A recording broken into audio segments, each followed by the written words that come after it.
Copies of the minutes were distributed for your review. Here they come. Yay. Let's just pause a minute and let them get settled. We didn't get too far.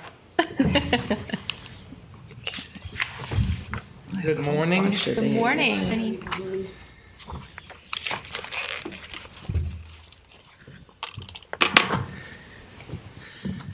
Okay.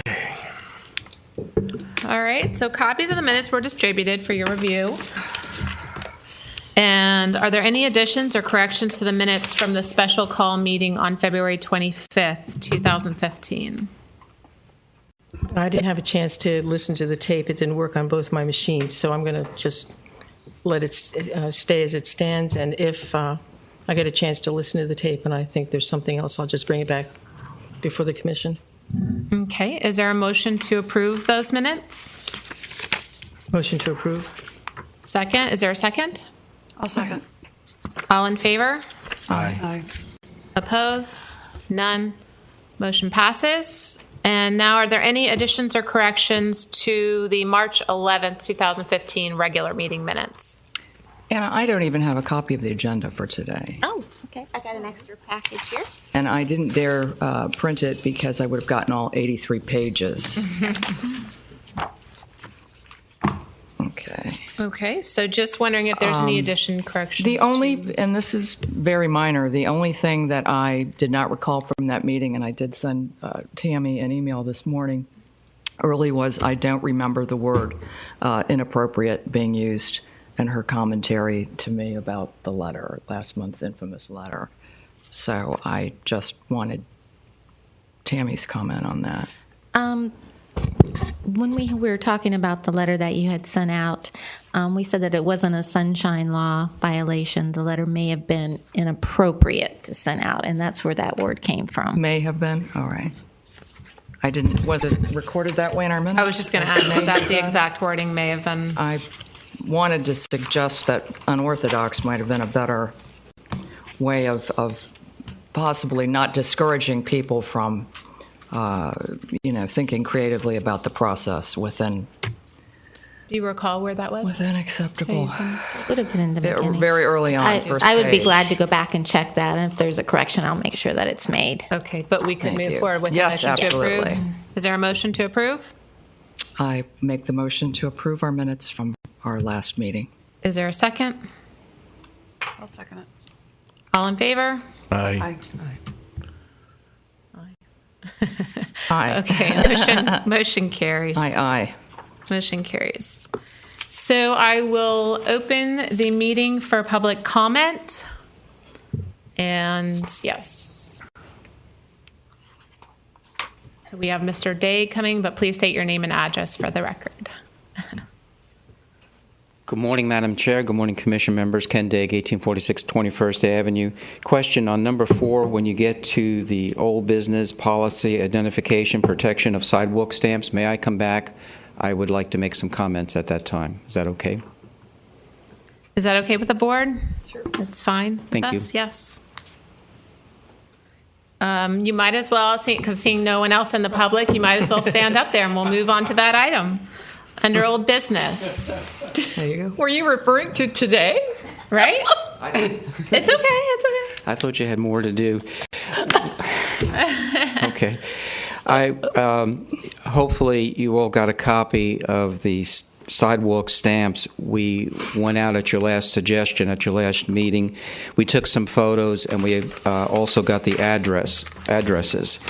And we also, I think, we put a picture of the historical marker. And I would ask, when you're working on your policy, you would include the marker. We also found some other sidewalk stamps that were on, I call them driveway aprons, and that's the part that sits on the city right-of-way, that you can include the old cement aprons. And also, if you could please talk about some of the old sidewalks if they could be protected too, or a clause could be put in there, at least they could be identified. And also our old-timey curbs. In a lot of, like our neighborhood, we have, it's like a little rectangle that goes down the road. It's square instead of the round off. And when the construction folk, sometimes they do have to take up sidewalks, sometimes they have to take up the curbs, but if they're aware of the historical significance of what's there, they can replace, either save pieces of the sidewalk, or when they have to put the curb back, it's like the square and what was existing. So when you make up your policy, you could also include that in there if it's at your pleasure. And as you're going through talking about it, we put the addresses on there, and if you choose to forward it to the city manager, I think he'll be able to work with you as far as having our survey group go out and identify these marks, put them on file, so when paperwork comes into the mapping office, they have a little note there, and they can let the construction people know, well, there's special things out in that particular neighborhood, it could be any neighborhood in the city, that they're aware of it, and that stuff needs to be preserved. So that's what I wanted to bring to your attention. Thank you very much for your consideration. Does anyone have a question for Mr. Daig while he's at the podium? No, I just think we should thank him for his involvement in this. Thank you. Is there any discussion about a proposed policy to identify and protect these historic sidewalk stamps in Osceola Park? If you recall at our last meeting, the city manager came up and spoke and said that they would need an internal policy to identify those historic stamps. However, it will be a voluntary process. They'll do it upon a request from a citizen. And right now we have Ken Daig from Osceola Park, who's documented all of these historic sidewalk stamps, masonry stamps, for that particular neighborhood. So I think we were going to get started, or I think the city manager's waiting to get started for this documentation. So it's here now, and I didn't know if the board wanted to discuss or have a motion to move forward with staff to draft a policy and procedure for the identification and protection of those stamps. I make that motion. I second. All in favor? Aye. Motion carries. Do I need to say opposed every time? Okay. Motion carries.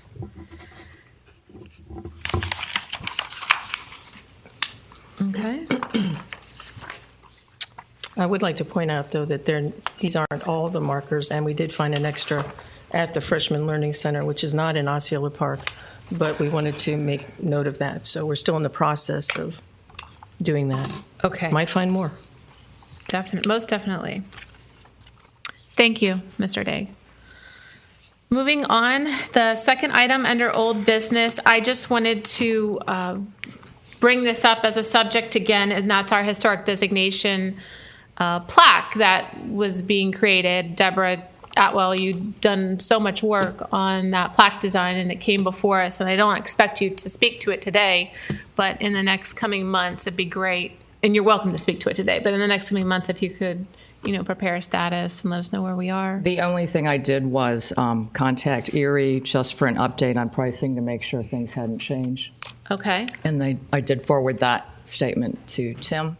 Yes, and I would suggest we're getting into budget season. Tammy and I discussed this, and I think either the chairman or you, somebody should make a presentation to the board during public comment requesting it, because you're going to need some money to start this. The other thing I would suggest, you have some idea of how many of these plaques, because my understanding, this is just the template plat that we're paying for. So have some idea which ones you want to start with. I would say definitely the public buildings that we could start this going. So it looks like they were going to have some, interest in doing this kind of thing. So, right.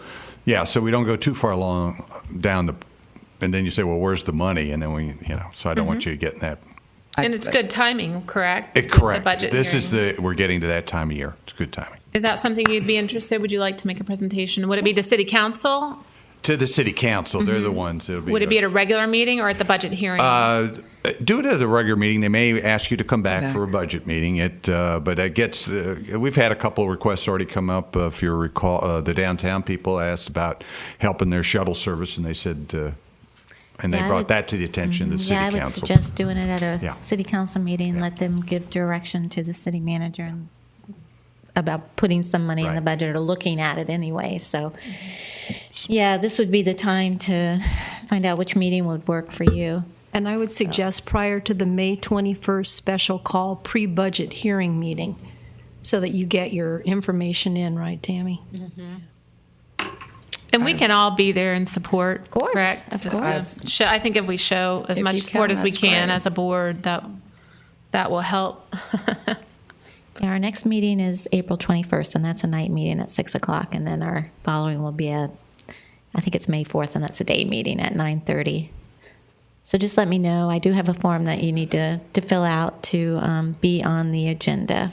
And any May the backup 4th material. was the second one. I'm sorry, Tammy. Yeah, I'll check that for sure. Thank you. Just email me and let me Okay. know, and I will confirm either day. Thank you. And the next one is the second Tuesday of May. Is that correct? Or is it the third? Or is it the... That would be the second, but we may want to have something before then because we are preparing for a workshop on the 21st. Okay. Yeah. Okay. Good. Well, moving on to new business, we are going to have a presentation by Mrs. Peggy Lyon, City Attorney. Assistant City Attorney, I but knew that. thanks for the raise. Well, it's so nice to be back in front of you, and I'm sorry I couldn't make the meeting last time. We had an agenda deadline that was looming, and so I was busy with that.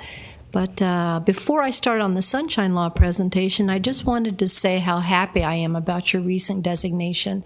I know how hard this group worked and staff worked, and it really is wonderful for the City of Vero Beach to have that designation here in our little town. And I'm very proud of you all. And the other thing I wanted to mention was a project that Tammy and I have launched into with the help of Anna and Pam Cooper. We found out when we went on the tour with Anna, the recent tour like 3 or 4 months ago, that who knew City Hall has a history.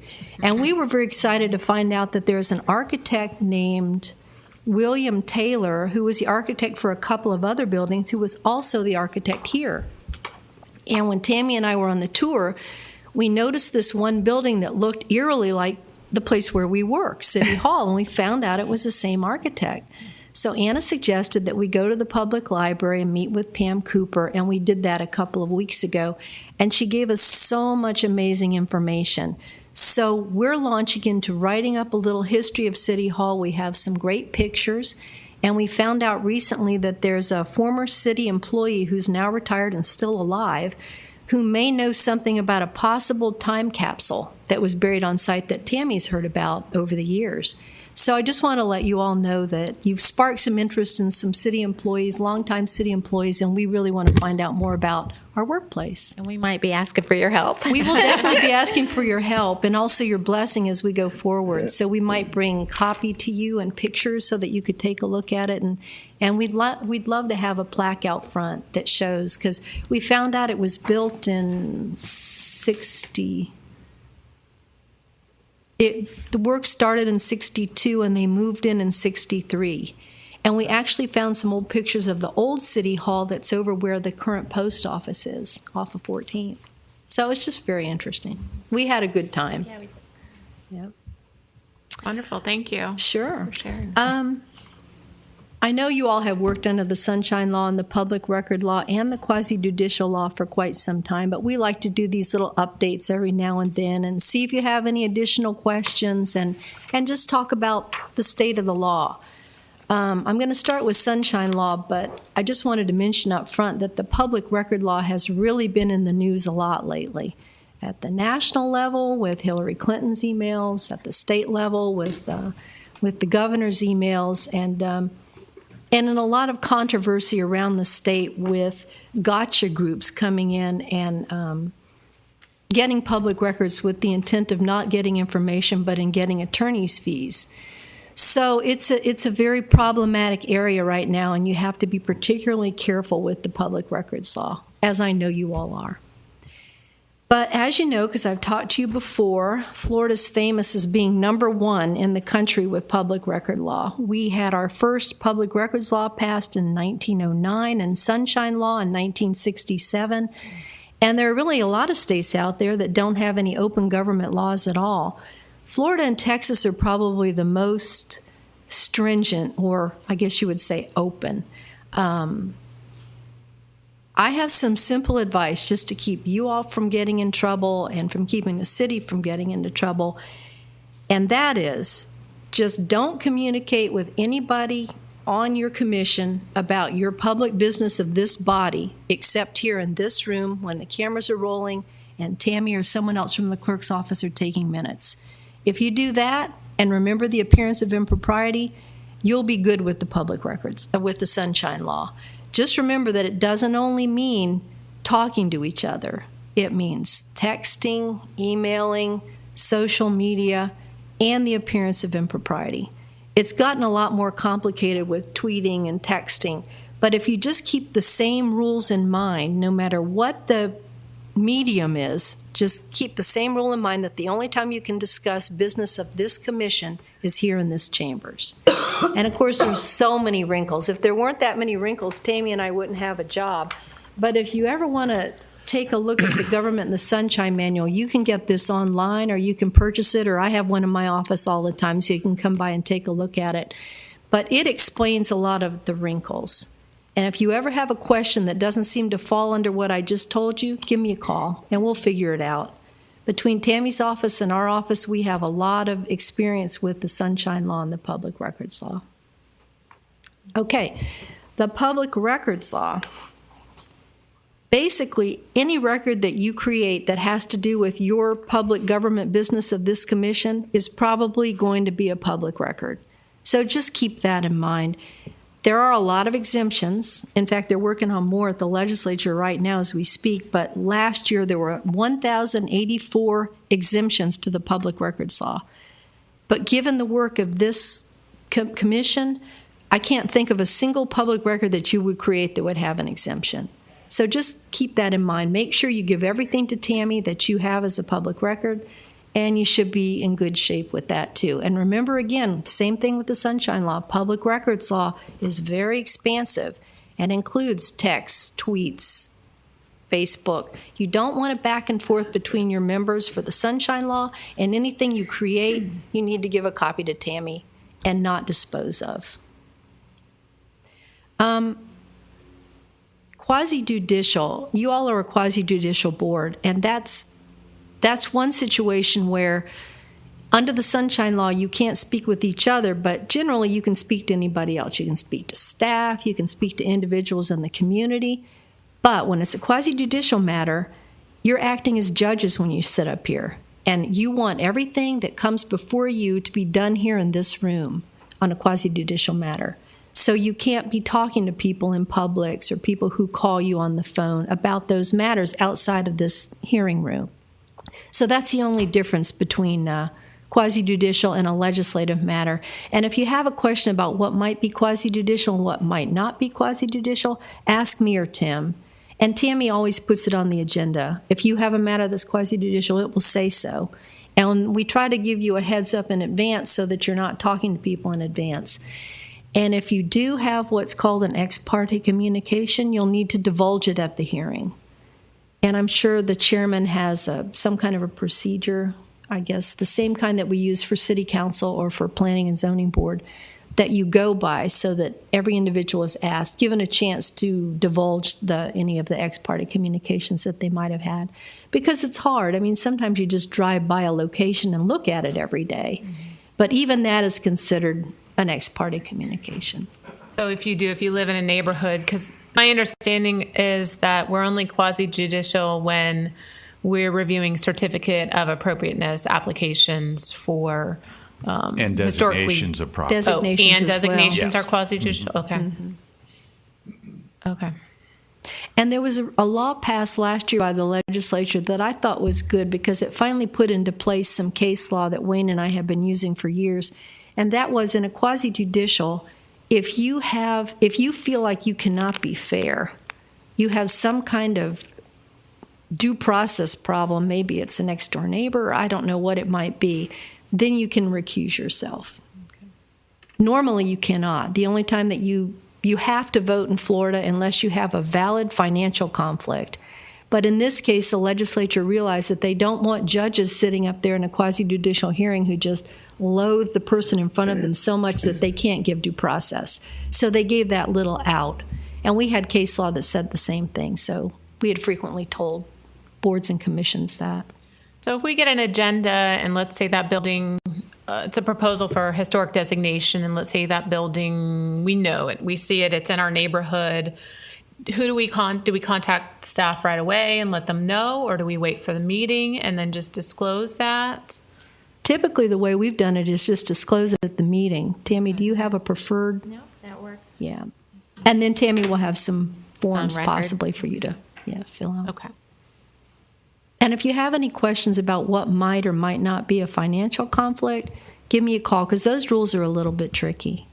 And I also have, this says Guide to Sunshine Amendment, but it's really the Code of Ethics for the state of Florida for public officials. And I'm going to give you all a copy of this. And if, glance through it. If you have any questions, just call me at my office and I'll be happy to talk to you about it. And if you ever have an ethics problem that has to go to the state level, let me know and I'll help you with that as well. They're really good up there at the state. They're very helpful. Does anybody have any questions about Sunshine, public records? One quickly, and I can email you if this gets more complicated, or call you. But I had spoken with Michael Zimney about the prospect of doing an email correspondence similar to the National Trust Forum format, where certified local governments could communicate just about our day-to-day concerns and exchange information on how we're assembling different programs, different education programs, et like cetera. A listserv. The scope of our, exactly. And so how would you administer something like that, which I think would be immensely helpful, because much of what we do here is done in kind of a creative context, if you will, and to create in a vacuum is very difficult. It's great if you have outside influence and you can exchange information. I agree. I'm and on he, several he listservs. heartily approved of that. He thought it was a great idea, but to do so without The Sunshine Law. Exactly. And other states as well. I mean, you're going to have that problem in Texas and in Arizona and several states that have really stringent Sunshine Law.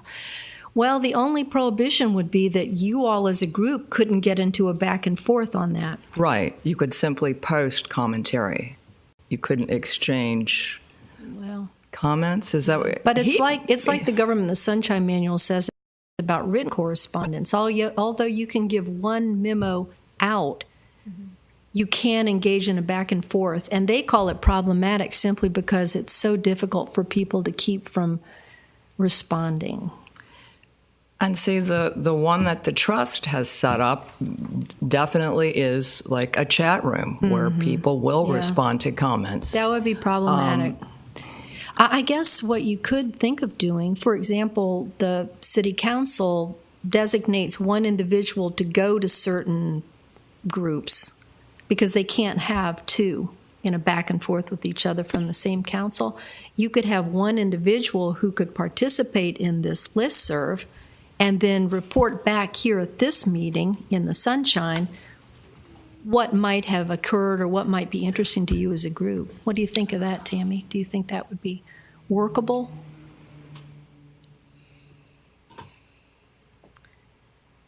Yeah, I mean, I'm just trying to think that's probably the only way that we would be able to go. I mean, we'd have to make sure that the information is either sent to myself or Tim or Gail so that it is the public record and put out there, but making sure that... going my aching head.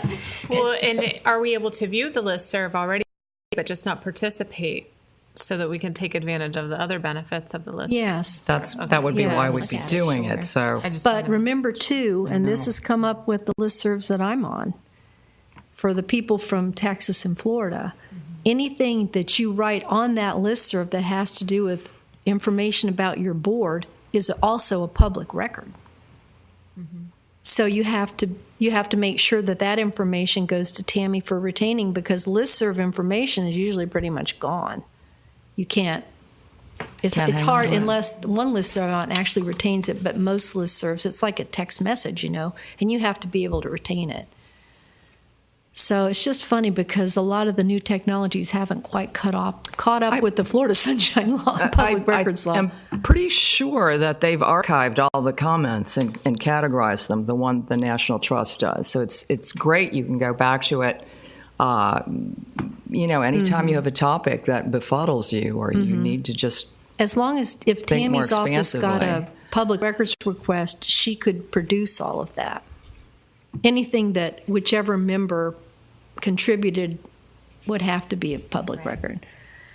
So really, it would need to go through a staff person at the city, so you could definitely document it. Or anytime you responded, anytime that you chipped in, send a copy of it to Tammy. But right. that's Where is the server for something like that? Could that not be a city server? Then it's their. well, Their it'd property. be a national. What would it be? It would it's just a national. be Florida CLGs. So that would be how we would define the group that would participate in Okay. it. Just historic preservation boards that are in cities that are designated CLGs. Well, that'd be interesting then because it's not national. Everyone on that listserv is going to have the same problem. Right. So eventually, in that's why- setting it up, you might want to talk to the other individuals and say, well, how are you all going to handle it? This is what one of our attorneys stated. Well, I would think that if it were state law, though, that it would be like right here. Unless this is such new territory that somehow No, it's the hard same to- old territory. It's Same just a old new. territory. It's just a new medium, but it's the same. And so, anything that you put on this listserv that had to do with the business of this board would become a public record as to this city.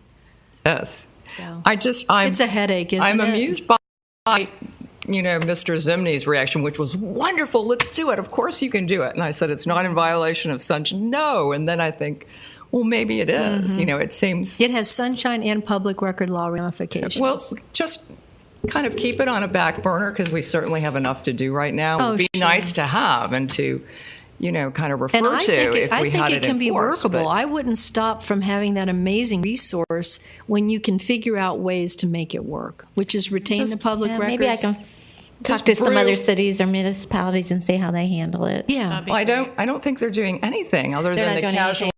You invite someone to speak, and that is just so slow and time consuming. Well, it may be when the you can just staff is go- participating in that CLG listserv. I think for the most part, it's likely staff participating in that CLG listserv. instead of Maybe commissions. they will be bringing things to the commission, but it's not really commission members for the most part. That could be. That is definitely one way around it because staff doesn't have that same prohibition. Yeah, but I think, Tammy, if you want to Though reach it's out still to a a it's couple- still a public How record, they're handling Yes. it. but it's just Yes. not a sunshine issue. And we could make that request to whomever the appointed person is. If we have a question, we ask them to put it out there, and then staff could send all that information back to each board member, or we have to bring it back at a meeting. Staff could send it out to the board member, but you have to be very careful about not responding all to any of that. Okay. So it'd have to come back. The most appropriate way would for it to come back at a meeting then. Okay.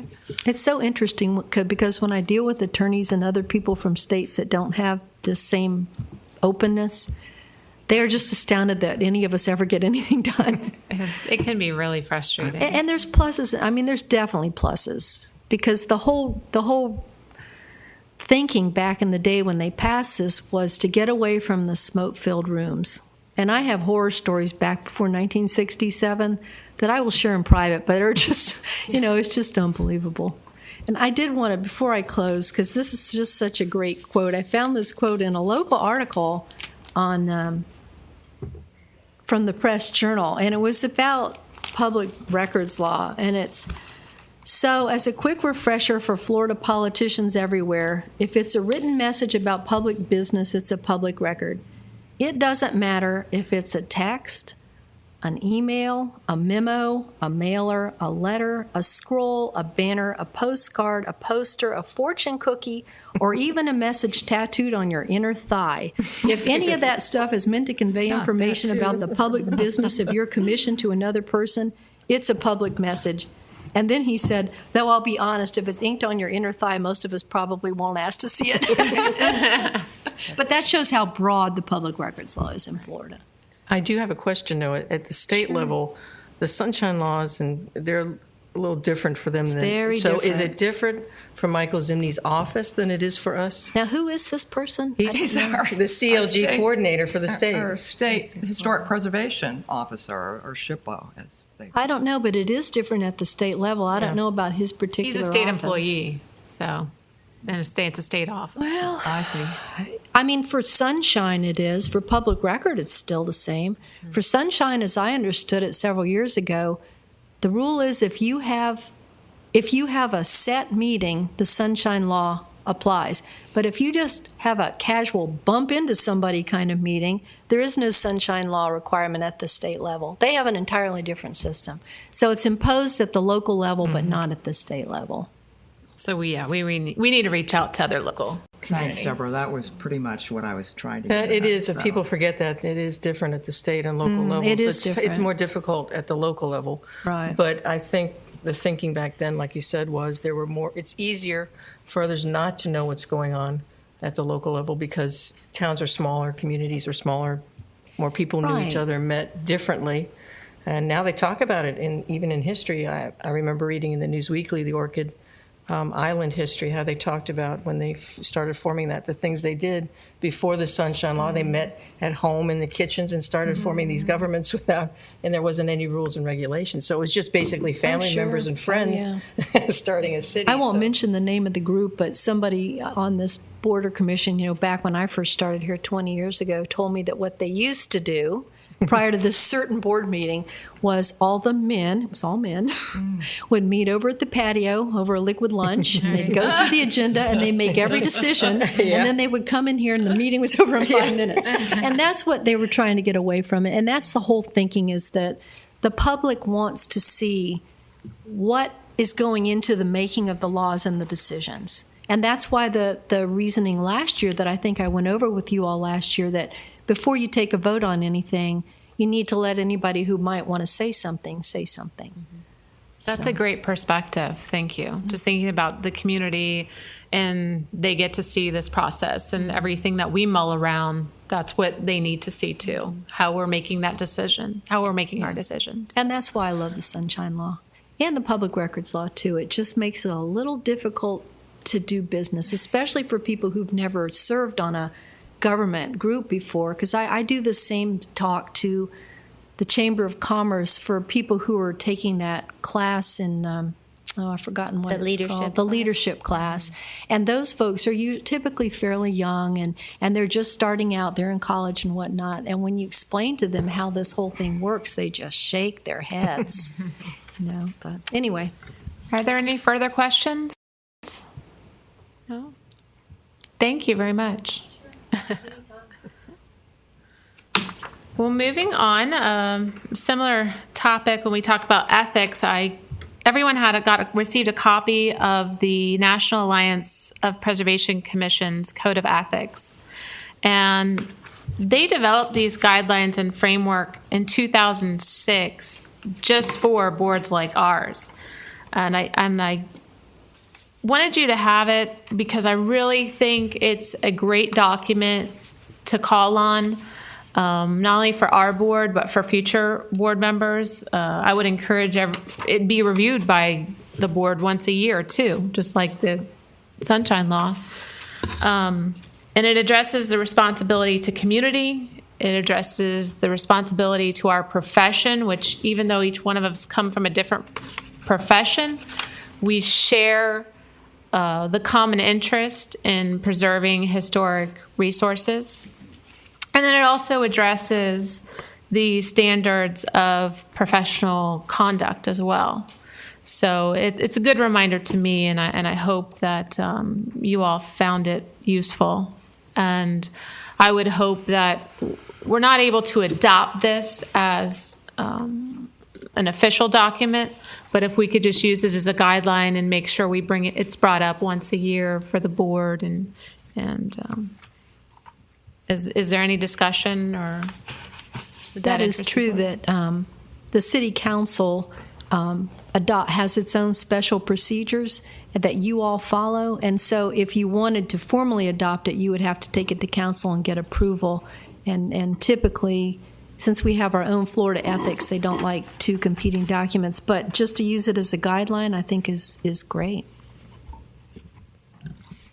And would we need a motion for that, or No. no? Okay. We'll just bring it up back every year.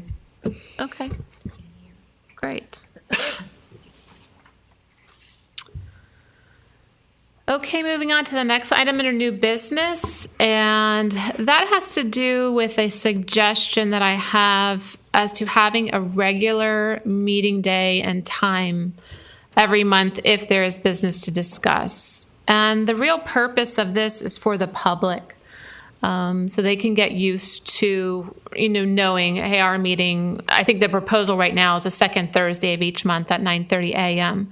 But I just wanted to bring this up to the board, the commission, and see if you have any thoughts. It doesn't have to be implemented right away, but I do think it would be very good not only for the public, but also for staff as well, and for us, where we could have that scheduled. And if there's no business, the meeting will be canceled. And obviously, if you can't make it, it would, you just call ahead and let us know. Is there any thoughts on this? I wanted to ask everyone if, and particularly Jeffrey, because you seem to have more of an inflexible schedule, if 9 or 9:30, does that make a difference? If we start earlier, if it looks like no? The No, same? just as long as I know. Okay. If we had a set day every month, at a set time, that'd be perfect. Okay, great. So does that work with the board members? Would we be able to start next month with the second Thursday, or do we need to, I don't know what your schedules are like, or do we need to put it out another month? Okay. So that Motion date, to approve.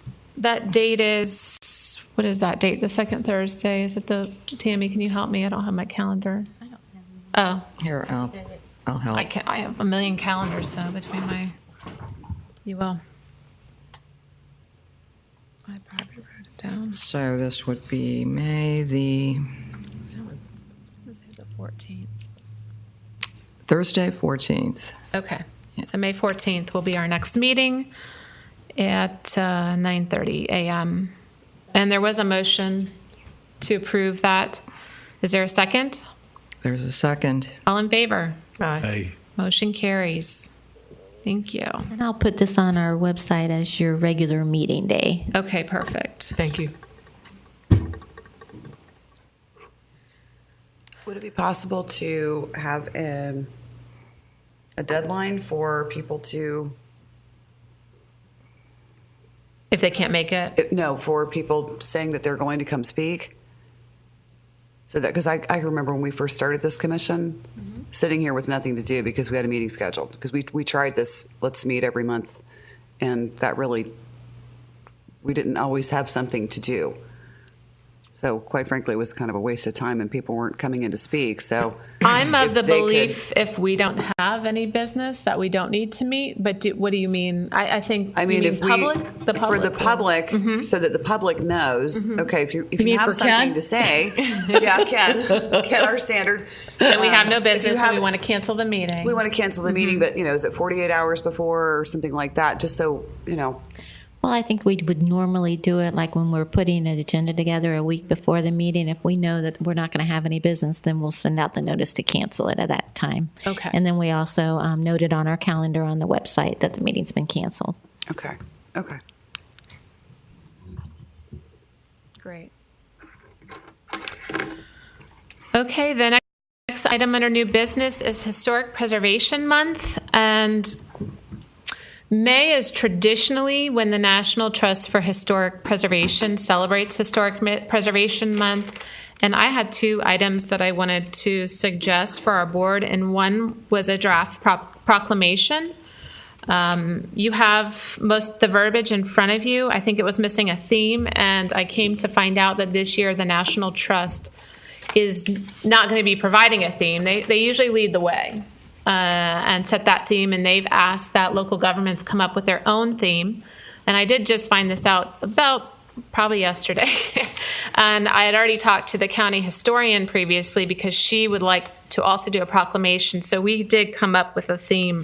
I wouldn't normally do that, but because of the tight deadline, we had to do that. And that theme is valuing our sense of place, discover, preserve, cherish. So the thought behind it, obviously the value of where we live, our small town, the history that takes place here, the environment, encouraging people to discover it that haven't or to rediscover it that have, preserve it, preserve our history, our historic and cultural resources. And obviously through that preservation, we have those resources to cherish. So if you have any comments about any of the verbiage in the proclamation, it is subject to change as long as we can, make those decisions today. I hate to give you that deadline, and then I just want to preface that with the city has a new policy, the city council has a new policy on proclamations. Is it that they only allow 4 per meeting or 4 per month?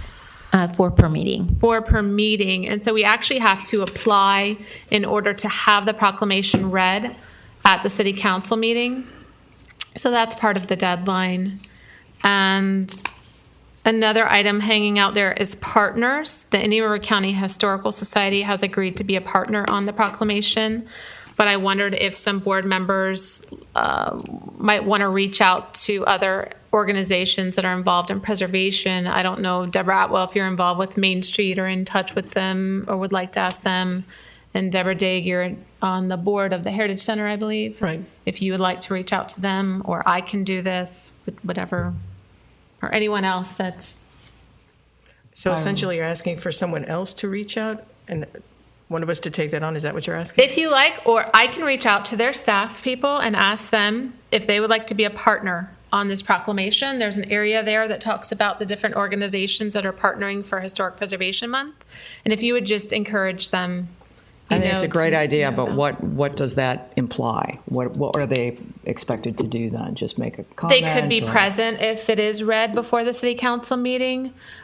Or if we don't get that luxury of it being read at the city council meeting, what I was going to propose, and that's my next item on the agenda, is was going to propose to the board that we have a workshop next month in lieu of our regular meeting where I present that historic designation presentation that I developed in the fall. I've changed it somewhat, but we never did get to that point where we had that workshop. And I thought maybe in lieu of our meeting next month, we could do that. We could read the proclamation to encourage Main Street to be there, the Heritage Center. We have OVASC, real estate groups. So I love that idea. We had talked about doing it in January, and then we couldn't do it last January. So, right. Do we have time to? I'm afraid we're not going to have a great response because it's so last minute, but should we do it anyway? Should we attempt it anyway? Tammy, what is your experience with that as far as getting other people to in a month from now? Well, I'm thinking, you still have plenty of time to put it on the city council agenda. If you can get proclamation reading? we can put it on the first meeting in May. If you can just get the form back to me, and that gives you time to come up with the wording and for us to do the proclamation. And I think you'd probably have a lot more people turn out at the city council meeting than maybe you would at your workshop.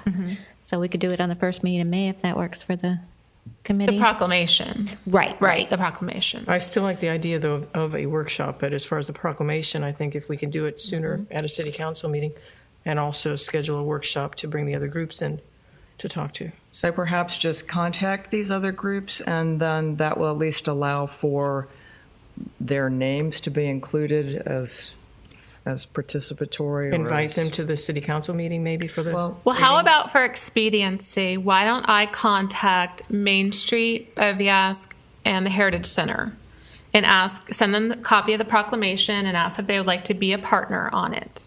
We'll start there. And then obviously in helping to get their participation in the workshop, if everyone who knows people on that board or involved with those boards could reach out to them and encourage them to come to our workshop, obviously individually. Marvelous. So would that That's work? a great idea. Okay. I love it. And I have a draft form already filled out. I just had some blanks, Tammy, so I'll fill those in today. But when would be the deadline for adding the other organizations to that proclamation? Well, the policy does state a 30-day. I know. So soon. Okay. So I'll tell them they need to respond right away. And essentially, we're looking for their partnership, not so much, it's the idea of just support and It's support for historic preservation throughout our community. Right. Really. And Right. we'd be doing this together with them. right. And it has been done in the past. I actually used to organize it with the Heritage Center, and I'd like to see it done, every year. And we can still read the proclamation at our workshop if we'd like to. Okay, so we're going to apply for the first City Council meeting in May to have the proclamation read as drafted with the theme I mentioned. And then the second item on the agenda was the historic designation workshop presentation. Is there any further discussion? Is that That's appeal May to the everyone? 4th, That would be our the first city council? next board meeting at May 14th. At 9:30 a.m. would be the workshop. But the proclamation will be read on May the 4th? Is it May 4th? Or May? Right. Okay, And sorry, you can I'm read it going. at your May 14th meeting also. Okay. So maybe don't do the historic plaque that day? Is that too much historic preservation at one time? I don't think so. No, I do you think think that that would be the probably appropriate you'd have time? your members there and have everybody there at one shot. Okay, great. Here we go. So we won't be together again until that meeting, just so if there's any questions we need to talk about today. Tammy, how did the veterans do that when they were doing a proclamation with the island for its anniversary? I know they discussed it and then they had to do some tweaking. How would we do that, or do we need to decide You need today? to decide today, or we need to call another meeting if Okay. some changes need to All be right, made. so choose this proclamation, add or add not. Or make suggestions. Do we have a copy of something here? Because Yes, I don't you have do anything your in front of me. Should be in your It looks packet. like this. I don't have it. Thank you. You see? And it's common framework from other communities, what they use. It looks like you essentially followed what guidelines we're following anyway, as far as what you were reading, writing. Pretty standard. And whereas, repeat the theme again. The theme is valuing our sense of place. Discover, preserve, cherish. And that would go in this insert. Yes, that would go in the insert, and there is a place for partners to. I've forgotten where that goes, but I would insert that. Okay. I Oh, here on the 4th Co-sponsored paragraph by. down, it says co-sponsored by, And we can list. and we're definitely adding the Indian River County Historical Society because they've agreed. They showed interest already. I just hadn't reached out to the Heritage Center or Main Street yet. Okay, you've reached out right now. In Oviask. Heritage Center. Okay, we're good on the proclamation. And what about the historic designation workshop? I take it there was no objection. That sounds good. We are in favor, I think. Are Okay. we? Oh, yeah. Okay, moving on to Planning and Development Department matters. We have Tim McGarry in our audience, the small matching Given grant. instructions by Gail. Okay. Good for her. Gail has been talking, trying to find out more information. Our biggest thing, say what firms would be interested. She's talked to the individual, or he was a member of a firm that did it the last time around back in the 90s, very interested in. So part of what we need to get a handle on, at least get some approximate cost of what we think this will cost. Because under the small, we have a match of 50%, so we need to have that number. And I'd like to, Gail, we can work to get some numbers back quickly. As you said, we're getting into budget season. If we need some money, we need to have that identified. Well, let me just clarify, because I think it does say a small matching grant on our agenda, but for CLGs, we can get up to $25,000 without a match. Well, that's the federal money, the state match. This is the state match program, I believe. That's what I was looking at. Okay. Yeah, you remember We're there's state. there's a federal that doesn't require a match if you're CLG. Right, and we're And- talking about the deadline for May is the grant that doesn't require the match is the 25,000. No, the June 1st, the one coming up in June 1st is the match one, the small cities. At That least that's what wasn't- she gave me the information I was looking at. I So I'm hear wondering you. if they're Well, we'll happening at the same time. we'll take care of it. Okay. I mean, yeah, we won't. I mean, It is either federal. or. We need to get this done. Well, the money filters through the state. Exactly. So yeah, federal. They but distribute it. Yeah, if you could look at that, because our recollection from hearing other I'm board sorry members. she dropped this on me. She said, I well, know, by and the I- way, Tim. I actually ran into her and she I'm gonna said have a she good was time. Here going you on are. vacation. So But we will follow up because I know time is of essence here. We don't want to time let is this of opportunity essence. go by. Are we going to need to discuss that then at the next? Are we going to need an update? I on would that? I would say you would. Okay, so we should is there have a difference between a workshop and a meeting for our next meeting, or doesn't matter? No, and I actually, what I do is put the meeting/workshop on Okay. there. So you can discuss any matters, you can vote on anything. So it's the same as your regular meeting. Okay, perfect. All right. So we'll get an update. Anna, when do we have to submit our formal grant request from them? If I understand, it's April 1 through May 31st is our deadline. When right? you can start, yeah. Yeah. I don't have the date in front of me. The grant's because open that's until on- really June soon. 1st to 2015. So May 31st. I mean, they already have is the received deadline. like umpteen of them, umpteen requests. They're online April? from all the different cities in Florida. Yeah, I mean, as far as I know, there's no preference to who submits first, but we'll find that out. This might be a little rocky. It's our first time, but we want to try to get something in by that deadline, definitely. And we talked about obviously going for updating the historic survey, and there was talk about maybe having another project in there, and that's why we wanted the cost today to talk about that. I still have a feeling there's not going to be a lot of leeway for additional projects, but I would like to mention if we could find a consultant that has that GIS GPS component to the survey, that would allow us to do further projects in the future, especially regarding the website. And more consulting firms are doing that, Tim. So if you could let Gail, that Yeah, I think as That's part just of a this, comment from on me. this identification, we will get this all as part of our GIS database. That should be required as yeah, part of this. that would be great. Right. And does anyone else have any comments for Tim regarding? Okay. I'm just cheering that idea so that we can be ahead of the curve instead of behind it for once. Yay!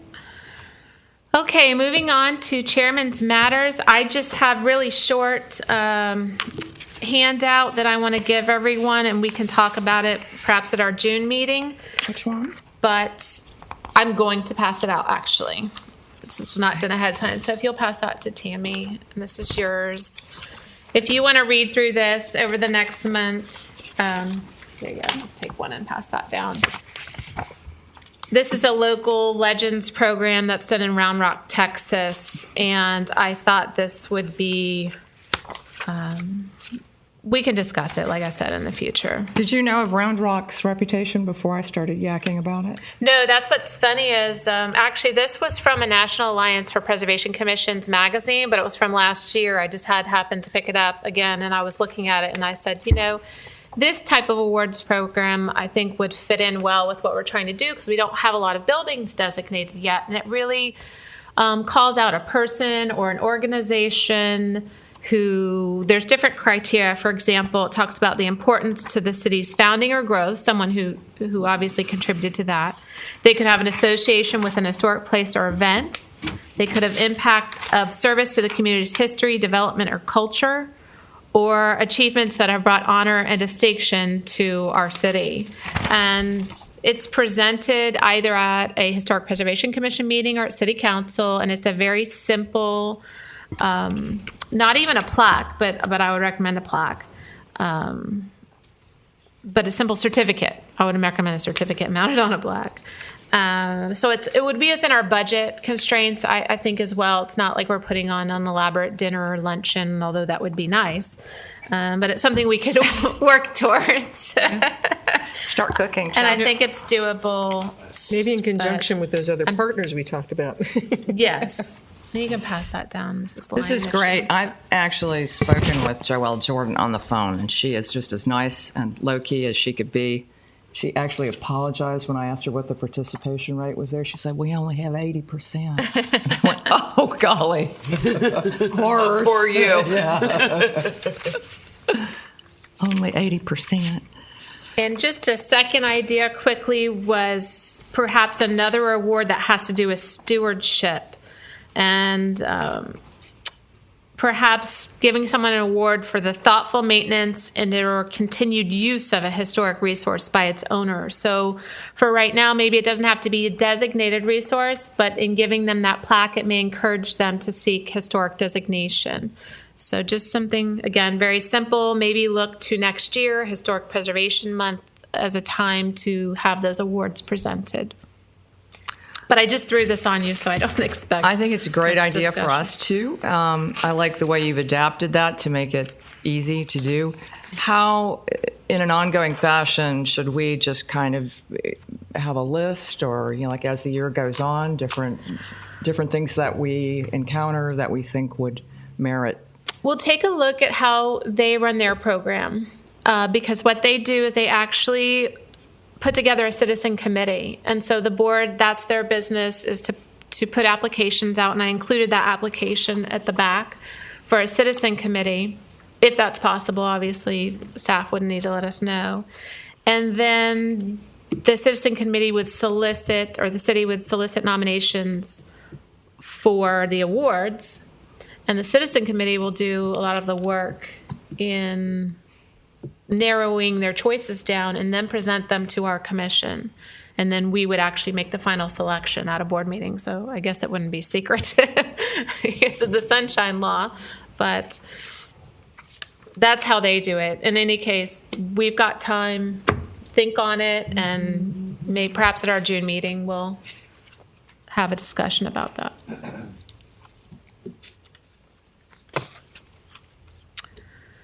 And I did put another matter on there as far as further incentives for historic designated properties. And that was just an idea, Tim, that I read about where perhaps, you're going to like this one, where the city could waive some impact fees for a historically designated property when they're doing work or rehab to their... Well, most of the impact fees, they those minimal? are usually growth, but somebody has to pay them. You can't just waive them. So somebody has to pay for them. So it Okay. means the city would have to pay for them.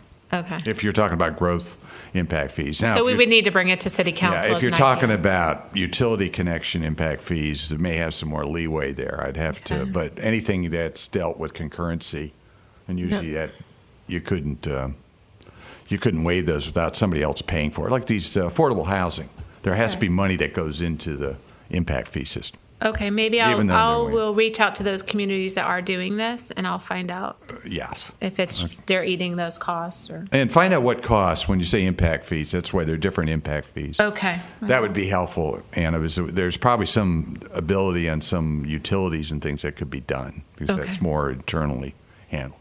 Are you asking also if it's a structure already there because the impact has already occurred? So how does that work for renovating what's there? Well, that's the whole thing. Let's say you have let's say we have an old structure and you're changing it into residential, but you're keeping the historic nature of it. See, that would have impact So, fees okay, because you're higher generating use. traffic, you're generating demand, and there's a case. Okay. So it could happen with these. And what kind of about things. building permit fees? No. If they're doing a rehab Somebody'd have to project? pay for that, and the county's got their hands on it. So That's what I was going to ask. Is there a partial city, partial county, since we go through the county building department? right, but somebody has to pay the fees. I hear they could you. waive the. The city can only waive their portion if they were to. Well, the only do portion, yes. Now, our development applications, we can do that. something. Okay. I mean, it isn't, we do that routinely with some 501c3s when we, depending on the situation. I'm not saying it's been codified as such, but we do have some, that could be done. But that's certainly something to be done. But our fees are generally not, the building fees are going to be where the big impact is. Ours are not that that extreme, but I mean there could be some, and we could in our resolution we could put have that get the council to adopt a resolution that would allow that. So that's not too bad of an idea. Well, I don't mean it that way. It's a good idea. Too bad of an idea. Okay. Okay, I have nothing further. We can move on to members' matters if any of the members would like to discuss an item. Okay. Hearing none, is there a motion to, or I'll move to adjourn? I second the motion. Thank you. Thank you. Good meeting.